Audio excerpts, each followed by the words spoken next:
Salut à tous, on se retrouve pour un nouveau débrief avec Claude. Salut Claude. Bonsoir Thierry, bonsoir tout le monde. Un débrief forcément triste puisque le CSP est désormais éliminé de la course au play-off et ne sera pas champion cette année, Claude. Non. Un débrief quand même aussi joyeux, on y reviendra surtout pour vous Claude avec des retrouvailles. Oui. Mais avant ça évidemment on va parler de ce match contre Monaco, le leader du championnat qui a gardé son statut de leader en une victoire logique et implacable face au CSP ce soir. Oui, la logique a été tout à fait respectée. Je vais schématiser, on va d'abord après parler du premier quart-temps. Je vais schématiser. Vous avez d'un côté une équipe qui est très sûre d'elle, qui malgré l'absence de son maître à jouer, n'a jamais paniqué, qui a fait un début de match extraordinaire avec un Hutter qui a été très très présent. Donc d'un côté une équipe euphorique et de l'autre côté malheureusement une équipe, je vais poser mes mots, mais c'est ce que je pense, dépressive.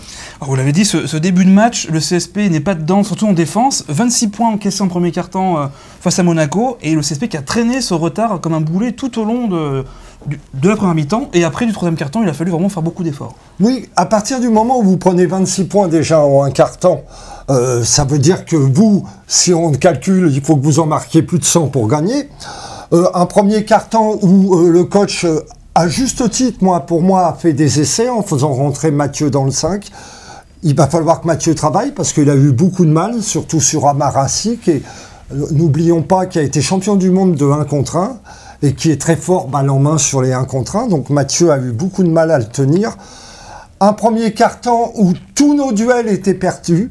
Un premier quart-temps où nous avons manqué de dureté dans la peinture et beaucoup de mal à se passer la balle sur leur défense. Et donc pour moi, un très mauvais premier quart-temps. Après, en deuxième quart-temps, là, Beau McCaleb a éclaboussé un peu par sa classe. Il a mis 13 points, je crois, dans le deuxième quart-temps. Et le CSP qui a grignoté, mais toujours comme derrière. Oui, toujours derrière, avec un beau, je vais dire, qui fait peut-être même pas assez ce qu'il sait faire le mieux, c'est-à-dire de jouer du 1 contre 1.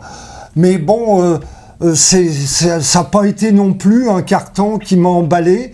On a vu un petit peu un commencement de débauche de 1-3-1 que l'on a fait, qui nous a un petit peu sorti de la misère. Mais bon, c'était un peu mieux. Voilà, à la mi-temps, il y avait 15 points pour McCaleb, 12 points pour Nobel. Il n'y avait pas cette variété aussi offensivement. Bien sûr. Pour en parler de Nobel, j'en profite puisque...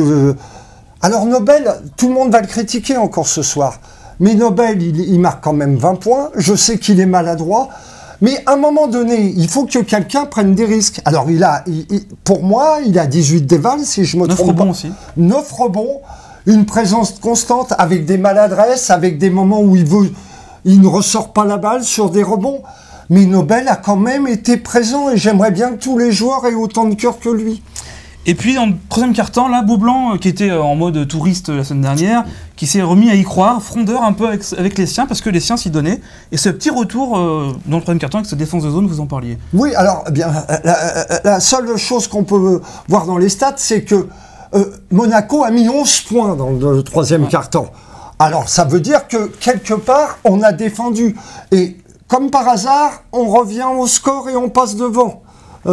Donc la 1-3-1 là a très bien fonctionné, très bien fonctionné. C'était une 1-3-1 tout terrain avec en 1 Ouattara qui est un pas Ouattara, excusez-moi, Diawara.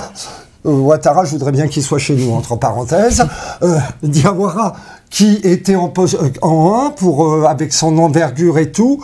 Donc ça les a beaucoup gênés. Mais Monaco, ils ont été sereins quand même. Ils ont été. Voilà. Ils sont pas affolés. On est passé devant 2 points, ça a commencé à gronder. Est-ce que vous avez vu Monaco s'affoler? Pas du tout, ça passe la balle. Et en plus, l'intelligence de jeu, puisque le défaut de la 1-3-1, quand on a un petit peu compris, c'est de passer la balle dans les corners. Et là, dans les corners, on a pris la foudre. Ouais, il y a eu Sel, il y a eu Schuller. Et puis Ouattara. Et Ouattara, je ne sais pas si vous avez vu un moment... Il a fait une tentative de dunk sur une claquette.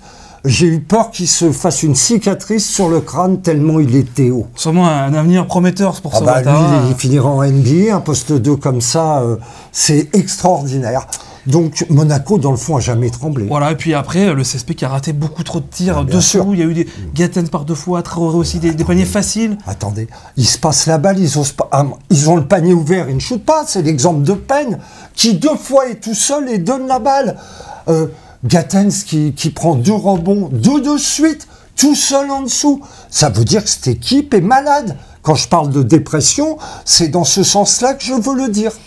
Et voilà, au final, 79-72, logiquement, Monaco garde la tête et la main mise sur cette Pro A. Pour le CSP, voilà, on y reviendra dans les prochains débriefs, parce qu'il y a encore 2 matchs à Beaublanc, Nancy-Chalon, mais ça sera les vacances. Il va falloir, on va trouver le temps. Alors si, moi c'est bien que ça soit les vacances, j'ai préparé mes lignes, parce que j'adore la pêche, et donc je vais aller faire les barrages. Mais vous jetterez toujours un œil quand même sur les barrages à la pêche, les barrages d'eau. Pas les barrages. Ah bon. Mais vous jetterez toujours un œil quand même sur les jeunes, parce qu'il y a quand même une lueur d'espoir, c'est jeunes. Les espoirs, on en parle souvent, ils ont encore gagné, avec un Vincent Fauché extraordinaire. Un Vincent Fauché qui fait son 2e triple-double, qu'on sait ce que vaut un triple-double, c'est plus de 10 points, plus de 10 rebonds, plus de 10 passes décisives.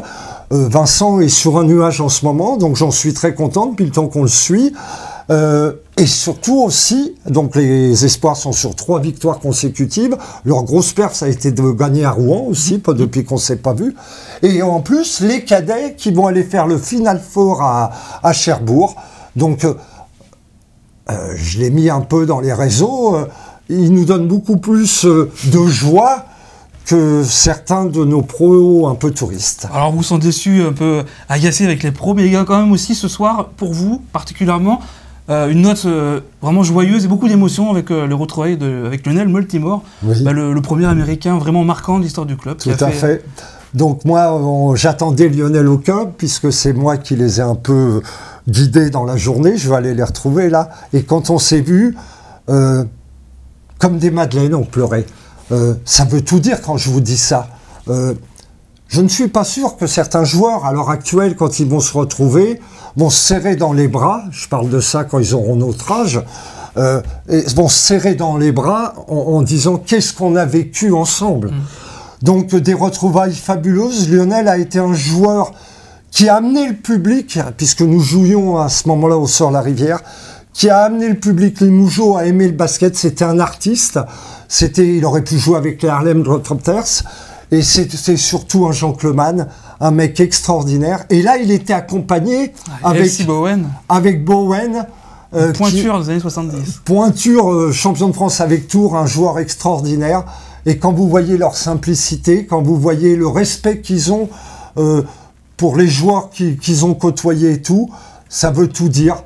Donc voilà, ça a été une journée fabuleuse qui n'est pas tout à fait finie. On va boire un coup ensemble. Et après, je les ramènerai à l'hôtel. J'espère qu'on ne fera pas de détour. Et voilà, tout est dit, Claude. Merci encore une fois beaucoup pour cette brillante analyse. Et alors, bonne fin de soirée, puisqu'on est en après-match. Bonne coupe, n'abusez pas trop quand même. Non, mais je suis très sérieux. Et nous, on se retrouvera pour Nancy. Il n'y a plus grand-chose à dire, mais il y a encore des matchs à jouer. Voilà. Oui, des fois, là, il va falloir que je réfléchisse à ce que je vais pouvoir dire dans les débriefs. Il n'y a plus que 2 jours pour réfléchir. Il n'y a plus que 2 jours. Merci beaucoup. Bonsoir à tous. Bye bye. Bye bye.